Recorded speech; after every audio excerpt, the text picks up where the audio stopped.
Es freut mich sehr, dass wir zu diesem Künstlergespräch wirklich einen sehr namhaften Bruckner-Interpreten einladen durften.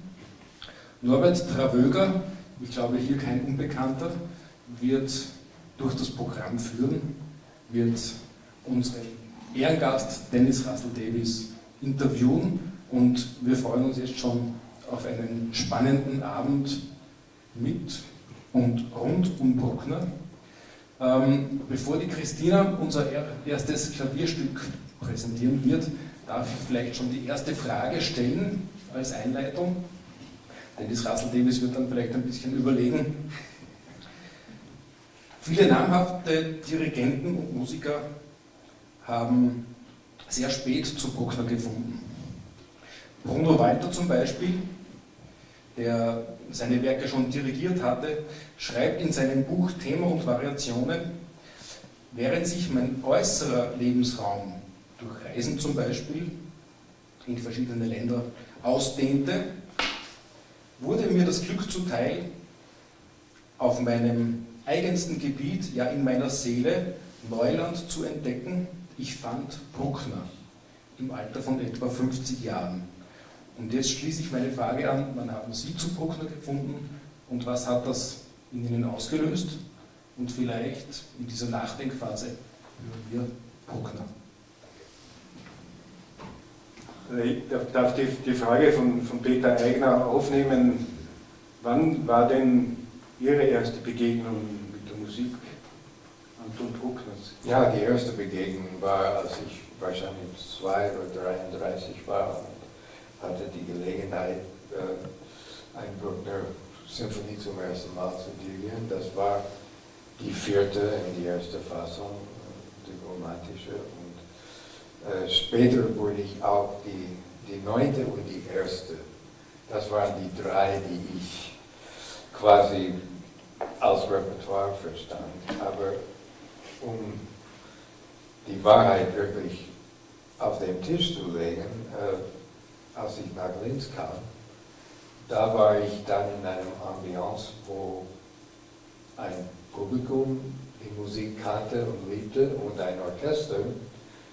Ich habe ein Orchester vorgefunden, die kannten die Musik, die kannten die Stücke, die könnten die wunderbar spielen. Und es war für mich wunderschön, weil ich hatte auch eigene Gedanken, wie ich eigentlich die Musik spielen wollte. Und dann über mehrere Jahre mit dem Bruckner Orchester haben wir uns zueinander gefunden.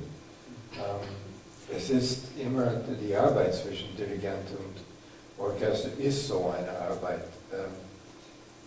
Man gibt einen Impuls, man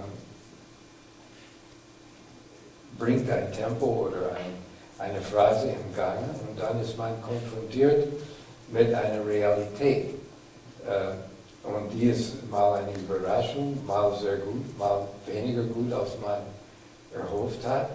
Aber ich bin immer so beeindruckt, wenn Musiker mir was anbieten. Und das war, gleich hatte ich das Glück, dass das Orchester gleich was angeboten habe. Da war diese Nehmen und Geben, glaube ich, der Weg, den ich gefunden habe. Dazu war die Tatsache, dass wir regelmäßig in St. Florian spielten. Und manches, was mir als jüngerer Mann und Dirigent rätselhaft war, die Formaten, die Pausen dazwischen. Plötzlich war alles durch diese Akustik und diese Ambiance eigentlich sehr klar, weil der hat in gewisser Hinsicht das notiert, was er immer selber gehört hat, wenn er gespielt hat. Ja, aber da gibt es ja so ein Heftchen, wo alle ihre Konzerte der Linzer Zeit und alle Ur- und Erstaufführungen drinnen stehen, von 2002 bis 2017. Und wenn man dann nur überschlagsmäßig zählt, wie viele Ur- und Erstaufführungen sind in Linz, das sind 70 oder 80 Stück, also unglaublich viel. Kaum ein anderer Dirigent hat sozusagen macht so viele Uraufführungen, ist in Kontakt mit großen Komponisten, sozusagen auch die Möglichkeit des Austauschs. Ich will nicht nur Philipp Glass nennen, Luciano Berio und so weiter, Abofert, Circaccelli und natürlich auch die Oberösterreicher, Sulzer, Dallinger, Leitner. Ich habe es immer verstanden, dass Musik eine lebende Kunst ist und dass Komponisten in den Konzertsaal gehören. Das war auch, als ich in Linz angefangen habe, habe ich auch das Glück gehabt, muss ich auch offen und ehrlich sagen, mit Wolfgang Winkler im Bruckner Haus als Partner. Ich glaube, wir haben zueinander nie Nein gesagt. Ich kam immer mit Wünschen und Ideen und so weiter und er hat manchmal geschluckt, aber er hat dann die Retourkutsche gemacht mit Komponisten, den ich nie kannte oder nie, und die waren. Und ich habe ganz tolle Musiker kennengelernt in Oberösterreich und Komponisten dadurch. Ich fand, es war wichtig, dass das Bruckner Orchester sowas und das Theater, dass die Komponisten, die hier ansässig sind, haben eine Möglichkeit. Die Frage ist auch sozusagen, wir sind hier im Geburtsort von Anton Bruckner. Sie haben die Stiftskirche schon angesprochen, dass Sie da verstanden haben, sozusagen auch mit den Pausen und alles. Ist es ein anderes Interpretieren von Musik, wenn man in der Landschaft lebt, wo der Komponist geboren, aufgewachsen, herangewachsen ist? Wirkt das auf das Interpretieren, also abseits des Notentexts, der natürlich genau zu studieren ist? Hat das eine Wechselwirkung? Wahrscheinlich, aber für mich, eigentlich, ich muss ehrlich sagen, das, was mich am meisten geprägt hat, war der Klang des Orchesters, der Klang des Bruckner Orchesters. Es gab wenn die Bruckner gespielt haben, auch in der ersten Probe. Natürlich mussten wir proben und es war alles lange nicht am Anfang, wie wir alle wollten. Aber es ist wie wenn man an einem wunderschönen Steinway sitzt und spielt Beethoven. Da hatte ich ein Instrument, der diesen Klang verstanden hat. Und dann haben wir miteinander versucht, dann meine Art und deren Art zusammenzubringen. Ich glaube, das war für mich die Landschaft. Ich habe mal auf der Promenade war ich mit meiner kleinen Tochter.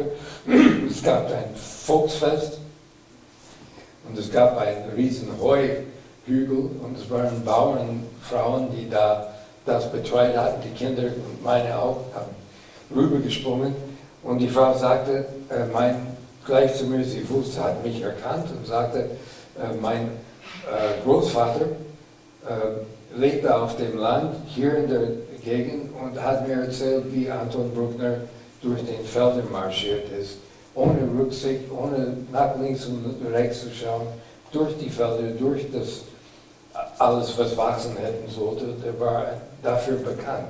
Das hat mich irgendwie berührt, diese Bemerkung vom Publikum eigentlich. Wenn man über Bruckner spricht oder über die Symphonien spricht, kommen ja so auch relativ schnell die Fassungen ins Spiel. Die sind ja auch einer, der sozusagen alle kennt oder auch, glaube ich, so gut wie alle aufgenommen hat. Wir haben mit dem Orchester, jetzt, ich meine, die kommen nach und nach, aber wir haben, natürlich sind die aufgenommen, aber wir haben im Konzert in meiner Zeit alle Sinfonien in alle Fassungen gespielt. Und das Interessante ist, die sind alle gut. Ich habe nicht teil an diese, ich denke oft an der vierte zum Beispiel. Ich liebe die erste Fassung von der vierte und bedauere, dass er irgendwie sich gezwungen hat, diese Änderungen oder Kürzungen zu machen. Aber wenn er das nicht gemacht hätte, hätten wir nicht diese wunderbare Scherzo von der zweiten Fassung. Die ist ein Geniestreich.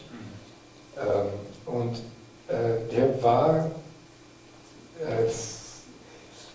wir haben vor, glaube ich, 2 Jahren dann gespielt, die Linzer Sinfonie, aber es gibt eine neue erste Fassung. Und die haben wir auch gespielt und sie ist extrem interessant. Und die Unterschied zum Beispiel im ersten Satz, der hat sich Jahre gebraucht, um zu entscheiden, ob der erste Takt zweimal gespielt werden sollte. So, die Linzer Fassung, die wir alle kennen, ist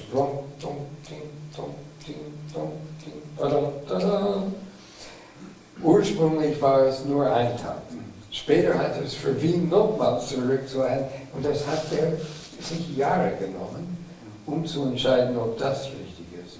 Dasselbe im zweiten Satz. Es ist eigentlich nur in der vierten Satz hat er einiges uminstrumentiert, aber er war besessen mit die Richtigkeit von dem, was er schreibt.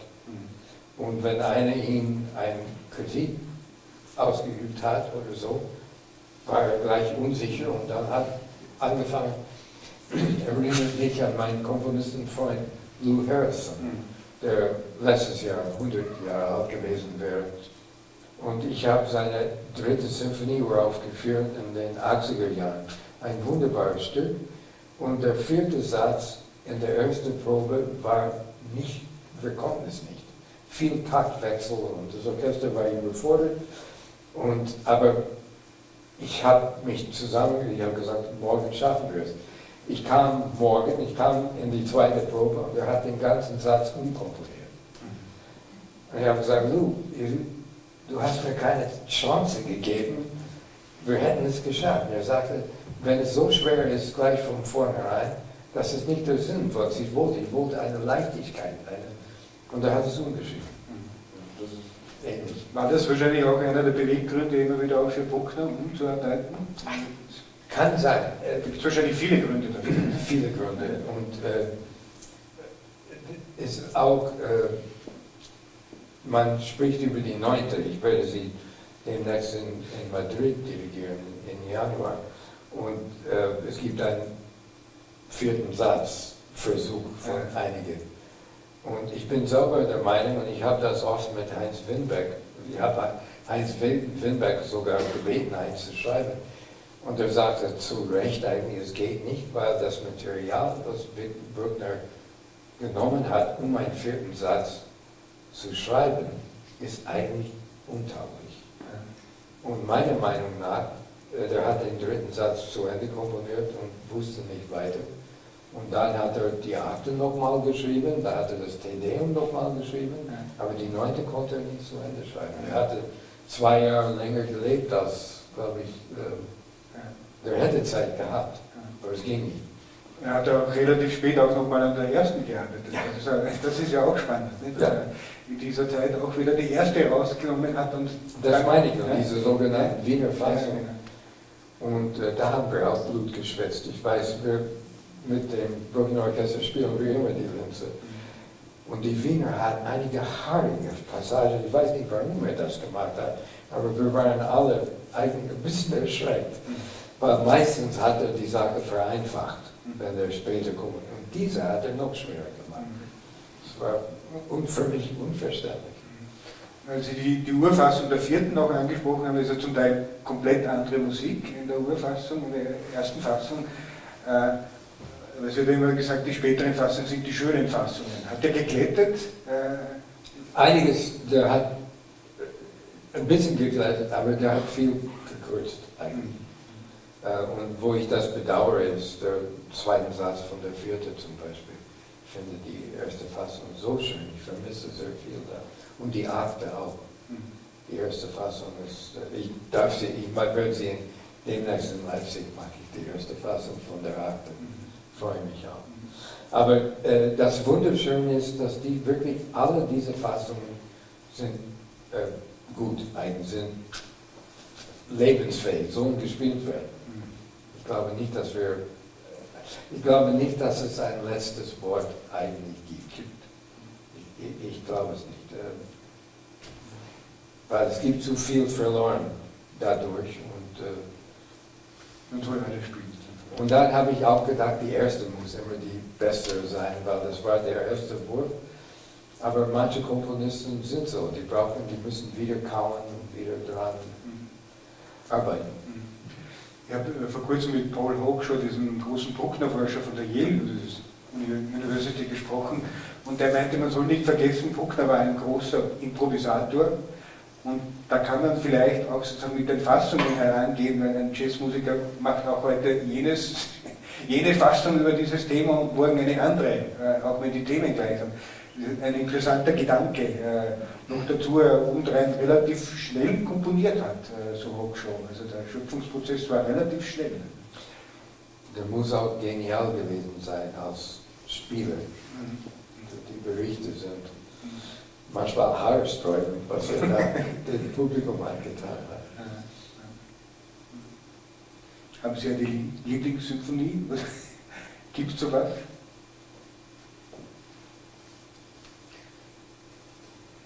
Gemeine Frage. Meistens sage ich gerade die Symphonie, die ich mache in dem Moment, was zum Teil stimmt, aber wenn ich eine wählen müsste, wäre es der 7. Aber ich muss nicht. Und daher. Das ist gut so. Ja. Und vielleicht hören wir ein Stück Bruckner wieder im Klavier. Ja, das wäre schön. Kristina.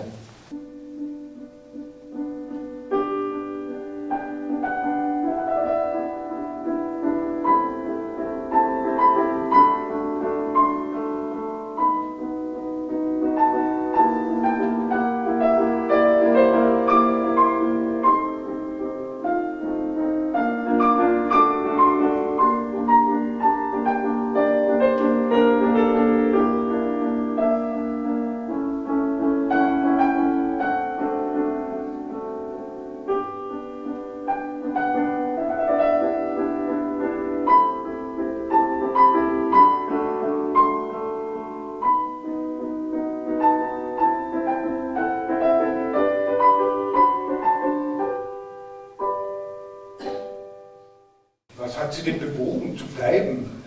Ich bin zu Hause in Linz. Ich wohne seit, jetzt ist bald 18 Jahre. Und meine Tochter ist jetzt 17 und ist im Gymnasium. Und jetzt muss ich sie auch durch die Schule jagen und unterstützen. Und ich habe viele Freunde und ich schätze die Stadt. Ich bin gerne hier. Und ich hatte eigentlich vor, einfach gastieren und wie ein Freund sagt, Linz hat einen Bahnhof und Flughafen und das kommt auch gut. Kommt man gut, ja. Aber dann kam diese zufällige Zusammenarbeit mit einer Nachbarstadt und plötzlich hatte ich dann unerwarteterweise eine interessante Aufgabe. Und ich habe gesagt, okay, das mag ich. Und, aber ich kann hier wohnen und bin in Brunn etwa 3 Monate in der Saison. Und wie wir schon gehört haben, nicht nur in Brünn, sondern in Leipzig. Ja, Sie sind sehr viel unterwegs. Das ist das Einzige, was ein bisschen anders im Moment ist. Ich bin viel mehr unterwegs als in meiner Linzer-Zeit war ich sehr viel hier. Die Position hat das nicht nur verlangt, aber angeboten. Man kann dann, wenn man nicht reisen will, soll man vielleicht einen anderen Beruf aussuchen. Aber mit einer Chefstelle, wie ich hatte, ist ein großer Vorteil, dass man sehr viel zu Hause sein darf und muss. Ja. Also Sie haben es angesprochen, seit Beginn dieser Saison Chefdirigent in Brünn und im Orchester. Wenn ich richtig gezählt habe, ist das Ihre 9. Chefstelle. Okay. Das ist von 1972 weg. Ja, eigentlich davor gibt es einen, weil ich war Chef von dem Norwalk Symphony Orchestra, Okay. Norwalk, Connecticut. Da war ich 24, so das muss 68 gewesen sein. Das war, es gab in Connecticut das Greenwich und Norwalk, und das waren zwei kleine Orte, wo viele Leute dann in New York gearbeitet haben und so weiter. Und ein guten Dirigentenkollege war John Nelson, kennen viele. Und John wir waren in derselben Dirigierklasse in Juilliard mit Jean Morel. Und er hat die Chefstelle in Greenwich. Und dann hat man ihn gefragt, was die suchten, was in Norwalk. Und wir spielen immer Tennis zusammen. Und er hat gedacht, das wäre gut. Und das war meine erste Chefstelle. Und was witzig ist James Conlon, damals war auch in der Klasse, und ich habe ihm sein erstes überhaupt Orchesterkonzert gegeben in Norwalk, Connecticut, mit dem Norwalk Symphony. So, das macht wahrscheinlich 10. Aber ich zähle jetzt, glaube ich, 50 Jahre Chefdirigent. Irgendwo sein. Ich mag das. Viele meiner Kollegen nicht, aber ich glaube erstmal, ich kann das. Und ich habe immer meinen Studenten gesagt, wenn sie nicht Musiker mögen und wirklich schätzen, dann einen anderen Beruf aussuchen. Und ich glaube von dran. Aber es ist eine gute Zeit gewesen. Und jetzt in Brunn wollen wir ein neues Konzertsaal bauen, kommt bekannt vor euch.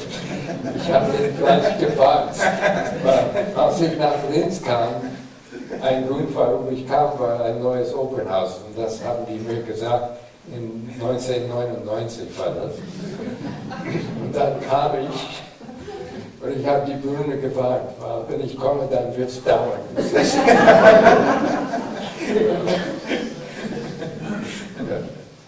Aber es ist eine interessante Stadt, es ist ein interessantes Bluesorchester, eine interessante Aufgabe. Und natürlich mitzugestalten in dieser Zeit, wo diesen Umbruch auch dort kommt, ist interessant. Hat sie immer zu solchen Orten gezogen, wo was oder ergab sich das einfach, weil es vibriert hat? Ich bin gerne zu Hause, weil ich komme aus dem Mittelwest. Und ich kenne alle diese Sprüche. Die USA ist Ostküste und Westküste und dazwischen ist die Wüste. Und ich komme aus der Wüste. Und ich weiß, was für feine, interessante Leute da sind und was für bedeutende Künstler da sind. Als ich jung war in Toledo, Ohio, der Dirigent des Symphonieorchesters war Wolfgang Stresemann. Seine Name, die vielleicht einige von Ihnen noch kennen. Er war später Intendant der Berliner Philharmoniker, als Karajan Chef war. Aber der war der Sohn von dem berühmten Stresemann, der Außenminister, der Deutschland verlassen müsste, die Familie verlassen, und der war in Toledo, Ohio, als ich groß geworden bin. Und als ich das erste Mal die Berliner dirigiert habe, zu den Philharmonikern, das war glaube ich 79, Stresemann kam, der war dann Intendant, und er kam mich zu begrüßen. Und ich habe ihn begrüßt, aber wir kennen uns schon. Und er schaute mich an, und dann habe ich gesagt, in 1952 habe ich für Sie ein Mozart-Konzert vorgespielt. Und Sie haben gemeint, ich sollte ein paar Jahre. Ich war damals 8 Jahre alt, und er war Chefdirigent von diesem Orchester. Und dann, einige Jahre später, begegnen wir uns in andere Situationen. Aber ich will damit sagen, in Linz habe ich einen wunderbar fruchtbaren Boden gefunden für Menschen, die neugierig sind. Und das, was Sie sehen in dem Programm, mit all diese Bruckner in jeder Fassung und alle diese Ersten- und Uraufführungen, das kommt auch, weil man einen Ort hat, wo man kann diese Sachen wagen. Und ich habe erlebt, dass in New York, in Paris und auch in Wien kommen immer die sagen, aber das Publikum kommt nicht, man will das nicht, das ist zu viel. Und da, ich wohne gerne in einem Ort, wo nichts zu viel ist. Jetzt ist Bruno, habe ich Janacek. Das war mal jetzt Bruckner viel und jetzt ist natürlich Janacek der Hauskomponist.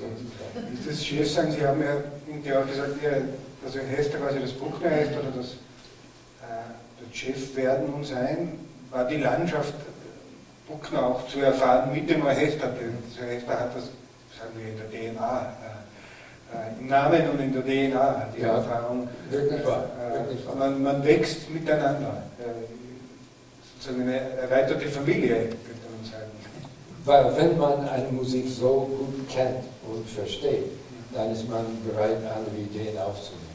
Und das war der Plan. Das war mein Glück. Sie haben auch, das sei auch erwähnt, alle Haydn-Symphonien aufgenommen. Das sind ein bisschen mehr als alle Bruckner-Fassungen zusammen.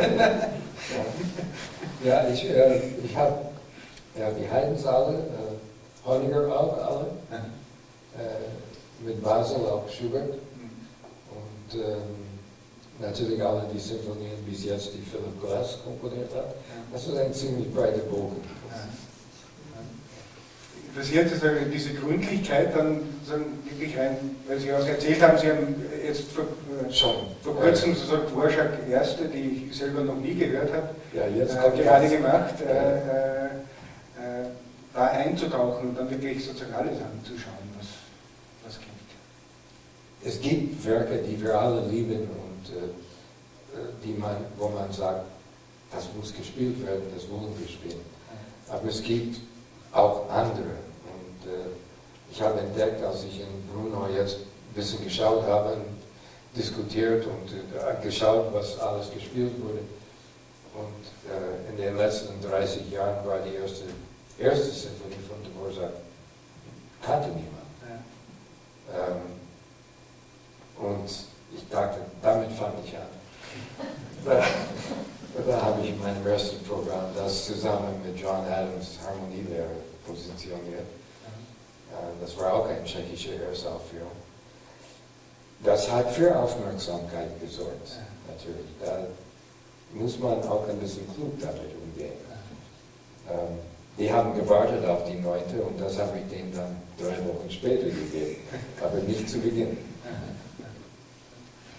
Das ist immer auch wichtig, sozusagen Programme, um den, weil Sie Neugier angesprochen haben, dem Publikum auch was zuzutrauen. Manchmal ist es ja eine Sache auch des Zutrauens, sagt man ja, dass die Blockbuster, das funktioniert, wenn das Spiel dann kommt, aber auch ein Vertrauen und ein Zutrauen aufbauen zum Publikum. Das Publikum verdient auch die großen, bekannte, beliebte Stücke zu hören, aber man muss auch verstehen und glauben, dass es ein anderes Publikum gibt, die auch diese Neugier nie verloren hat. Und man muss das auch pflegen. Und das auch bereit sein, ein paar Leute weniger im Saal vorzufinden, aber die richtigen, sagen wir mal so, wie heute Abend.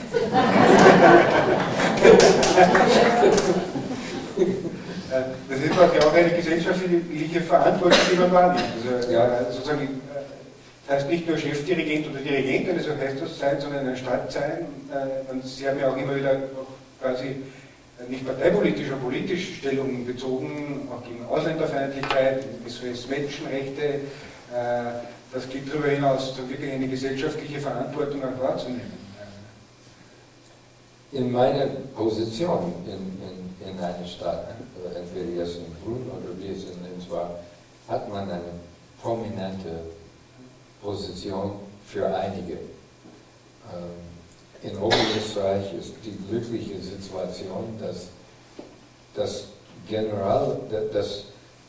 Volk hat eine Basis. Ich glaube, es gab eine Umfrage vor Jahren, wo ich glaube 96% von den Oberösterreichern könnte erklären, wer Anton Bruckner war.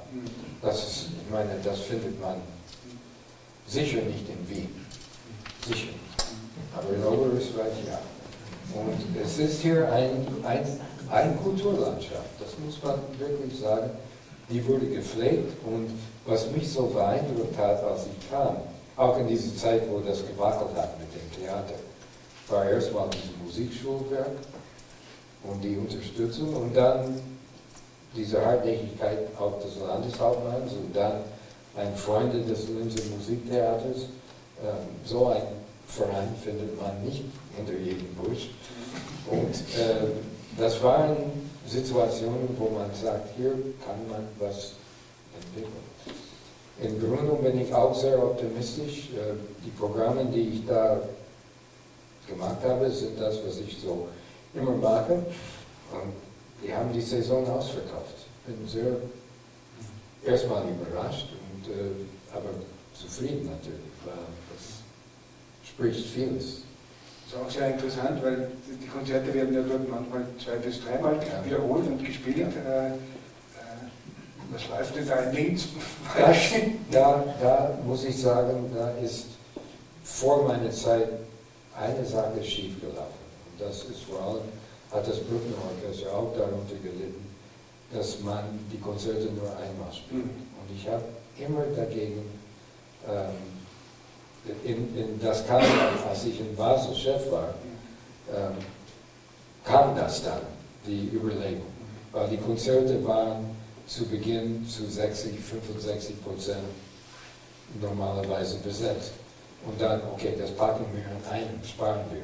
Und so, nein, das kostet dann die Entwicklungsmöglichkeit. Man kann 2x 60 nach oben bringen, aber wenn man die in einem Saal bringt, hat man wieder 70 oder 80%, weil nicht alle können und nicht alle wollen. Und man muss Luft nach oben immer haben. Und leider ist das, diesen Zug ist in Linz ist irgendwie im Konzertbereich vor längerer Zeit, das ist schlecht. Ganz nicht anders. Aber wir haben damit gekämpft alle und haben versucht andere Wege. Für das Entwicklung des Orchesters ist 2-mal Spielen Gold wert, weil ein Konzert ist 5 Proben wert. Das kann man einfach belanglos behaupten, weil man lernt so viel, wenn man es tut, nicht wenn man es übt. Also ich war erstaunt, weil Sie von der Kulturlandschaft so Bruckner kennen, hier 96%. Ich habe ein Gespräch vor, glaube ich, 2 Monaten mit Thomas Angern, der Musikvereinschef in Wien. Und ich habe wirklich gestaunt, Nummer 2 von den Symphonienkomponisten im Wiener Musikverein ist in der heurigen Saison Anton Bruckner. Ja. Also gleich nach Beethoven kommt Bruckner, vor Brahms. Ich glaube, es ist auch ein bisschen der Stimmung der Zeit und dass die Menschen, was wir nicht besprochen haben, ich habe gedacht, als ich diese schönen Klavierstücke gehört habe, man hört einen Bruckner, wo alles sehr, sehr komprimiert ist. Ne? Und die Sinfonien haben eine Räumlichkeit und nehmen Zeit. Und ich finde, Bruckner hat sehr profitiert von Philip Glass und John Adams, ehrlich gesagt. Es sind viele Menschen, die durch die Minimalisten und durch die Art, die verlangt haben, Musik zu hören, wo in herkömmlichen Sinne über mehrere Minuten nichts passiert, in herkömmlichen Sinne, wo man anders zuhören muss und anders als Spieler sich disziplinieren. Bruckner ist so schwer zu spielen, weil es ist lange eine Fläche, die sich nicht ändert. Man muss eine Kontrolle haben, eine Intonationsmöglichkeit und gleich wagen, einen großen Gestus zu machen. Und der macht eine Musik, die über eine sehr lange Zeit stattfindet. Ganz anders als Beethoven, ganz anders als Bach, ganz anders als sein Klavierstück, wie wir jetzt gehört haben, wo das war schon viele Ideen. Wahrscheinlich hat er aus jedem Klavierstück 8 Sinfonien machen können.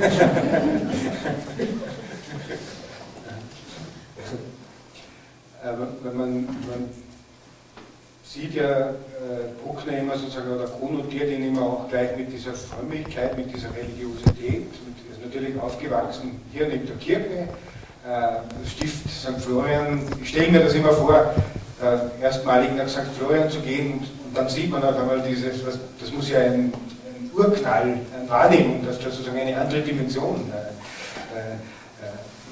dass es eine andere Dimension der Architektur auch gibt. Das muss ja ein Erlebnis sein, andere Denkräume, andere Weiten und natürlich die geistige Welt, die in so einem Stift ist. Es ist auch, wenn man überlegt, in der Stiftskirche in St. Florian, es ist extrem schwierig, Mozart oder Haydn oder Bach zu spielen. Es schwimmt alles. Es ist extrem schwierig. Und mit Bruckner geht es bedingt, wenn man die Tempi und die Architektur im Griff hat. Er verlangt das, weil es ist da, wie er gespielt hat, selber. Und für einen Dirigent, der hineingeht, der muss bereit sein zuzuhören. Man kann nicht sich beschäftigen mit Bewegung. Man muss die Ohren offen haben und man muss hören, was ist jetzt und wann darf es weitergehen. Und das bestimmt sehr viel an, wie man an diese Musik herangeht, denke ich. Ist es fromme Musik? Er war fromm. Ich finde die Musik manchmal sehr frech. Aber eine Spiritualität ist nicht zu verleugnen. Das ist auch uns wichtig. Das ist auch der Grund, warum Menschen, die religiös sind oder nicht, können immer noch diese Musik lieben und davon inspiriert sein. Ich glaube, die Spiritualität ist das Wichtigste, was wir davon nehmen können. Vielleicht auch ein guter Punkt zu fragen, aus dem Publikum fragen. Aber ich glaube, wir haben noch. Ja, wir haben auf alle Fälle noch. Wir haben noch Musik und wenn ich an mich denke und ich muss da sitzen und warten, bla bla bla.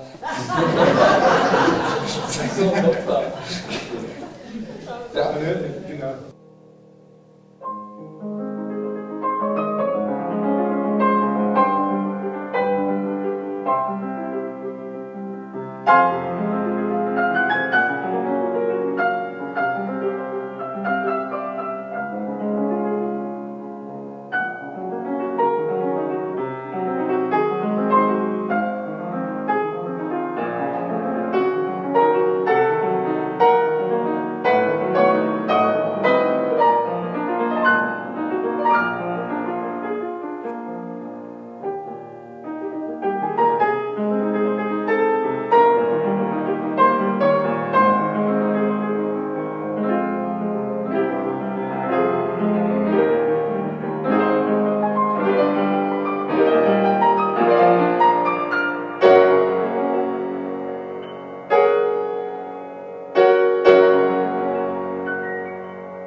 Wenn wir Gespräche in Musik dran denken, Sie haben 1997 als die Chefdirigent beim Radiosinfonie in Wien wurden, hat die Ö1 gehört und da waren Sie im Gespräch und wurden gefragt, wie lange es denn dauern würde, dass das RSO so gut ist wie die Wiener Philharmoniker, und Ihre brillante Antwort war, na, 2-3 Wochen werde ich schon brauchen.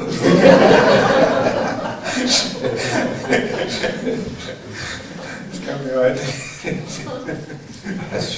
Ich habe neulich dürfte ich Mit Metz? Mit dem Aerosol nochmal. Die sind wirklich gut, die sind sehr gut. Aber es gibt in Österreich die Wiener Philharmoniker, es gibt in Tschechien, es gibt die Prager, Tschechische Philharmonie Prag, das gibt's. Und man kann, und das tun wir auch, und das tat das Radioorchester damals, und das tut das Bruckner Orchester auch heute. Wir können, wenn wir da drauf sind, können wir die von der Bühne blasen. Aber das will keiner wissen. Die sind auch exzellent natürlich und sind exzellente Musiker. Aber man hat hier in Linz was ganz Besonderes und ich hatte damals in Wien was ganz Besonderes. Es gibt mehrere Wege, Musik zu machen. Und vor allem ein Orchester mit so vielen verschiedenen Fähigkeiten, das muss man wirklich schätzen. Aber die 2-3 Wochen, die haben nicht ausgereicht. Aber es ist ja immer eine Bewegung und sozusagen eine Entwicklung auch. Und so ist ja Ihnen auch unglaublich zu danken, was Sie in diesen 1,5 Jahrzehnten auch sozusagen Türen geöffnet hat oder Bewusstsein geschaffen, was da für ein Potenzial sich auch freigelegt hat und eine Internationalität auch in der Repertoireerweiterung, ein anderes Bewusstsein auch schaffen in der Stadt und das Orchester weiterentwickeln. Was auch wichtig ist, wenn der Chefdirigent nicht dirigiert, wer dirigiert sonst? Das war mir auch ein Thema und das war in Wien auch ein Thema und das war auch hier und das war auch ein Teil meiner Arbeit auch im Theater, das zu versuchen zu stabilisieren, weil es ist nicht genug, dass der Chef ein gewisses Niveau mitbringt. Das ist angenommen, aber wir sind nicht immer da. Und, aber die Entwicklung, die ein Orchester wie das Bruckner Orchester gemacht hat und wie das Radiosymphonieorchester gemacht hat, die sind seit langem in der Lage, auch wenn vorne nichts Besonderes ist, die spielen trotzdem sehr gut. Aber das war nicht immer so. Das ist eine feine Unterschied. Das ist eine sehr feine Unterschied. Es ist dann ein Selbstbewusstsein wächst in einem Orchester, was das Niveau ist, was wir haben. Und darunter gehen wir nie, egal was da. Das kommt nicht wieder, aber wir sind da. Und das ist, wo auch als Chef man daran arbeiten möchte, dass das so ist. Gibt es Fragen aus dem Publikum? Wer wagt? Alles geklärt. Übrigens, wenn jemand nach Brno kommen möchte, trotzdem, die Konzerte sind ausverkauft, aber ich kann immer noch ein bisschen was machen.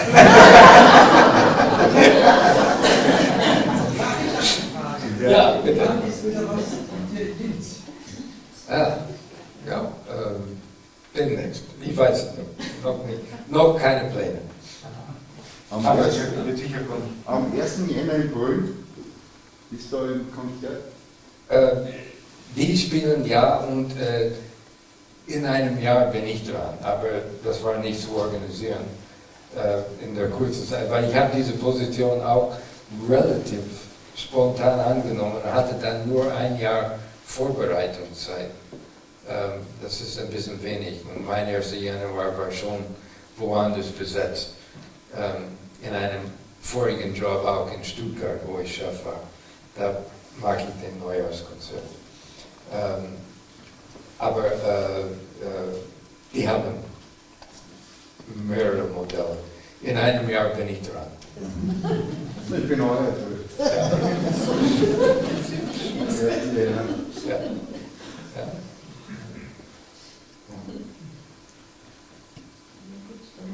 Probiere ich noch, heizt mein Name, Vizebürgermeisterin und Kulturreferentin von Ansfelden. Wow. Meine Amtskollegin in Linz, die Doris Lang-Meierhofer, ist letztes Jahr in ihr Amt gestartet und hat da vielfach in den Medien kolportiert, die Marke Bruckner muss wieder cool gemacht werden, Bruckner muss cool werden. Sie haben einen Markenentwicklungsprozess gestartet.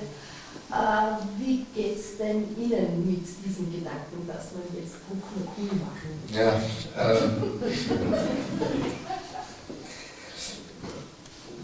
ich weiß nicht, ob das wirklich gelingt, aber ich finde, jeder Versuch, eine Verbindung zum Publikum zu finden und zu animieren, ist gut. Das Problem ist, dass der Kern seines Schaffens ist diese großen Räumlichkeiten. Und das ist nicht immer cool. Was manchmal sehr viel effektiver ist, ist, wenn man mit Kammermusik und mit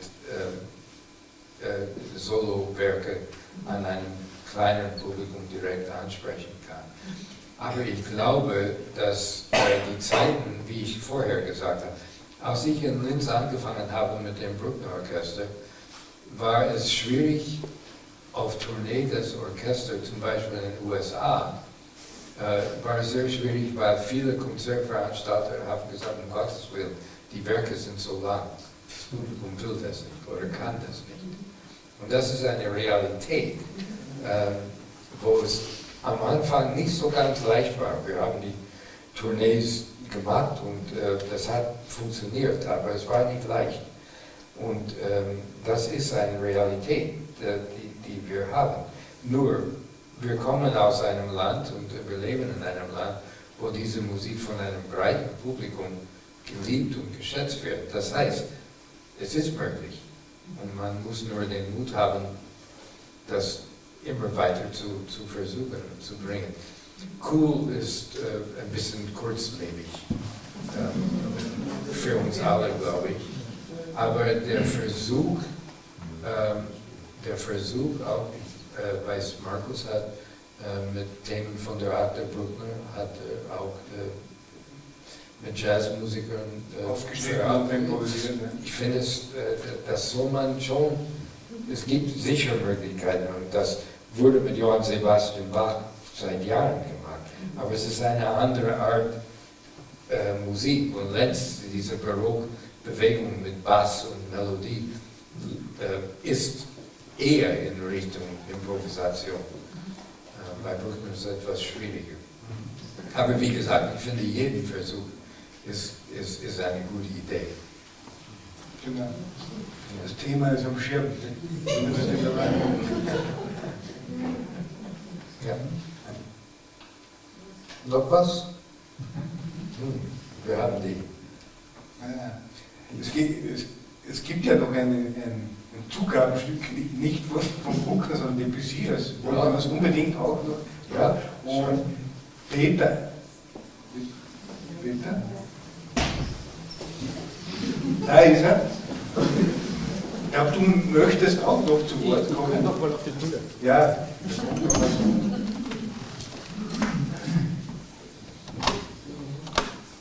Ich finde es ganz toll, dass sich hier der Brucknerbund in Answellen gerade im Geburtsort sozusagen wieder rekonstituiert und höchst lebendig ist.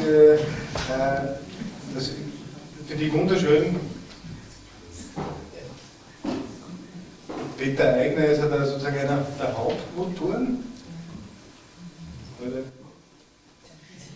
Brauchst du Hilfe?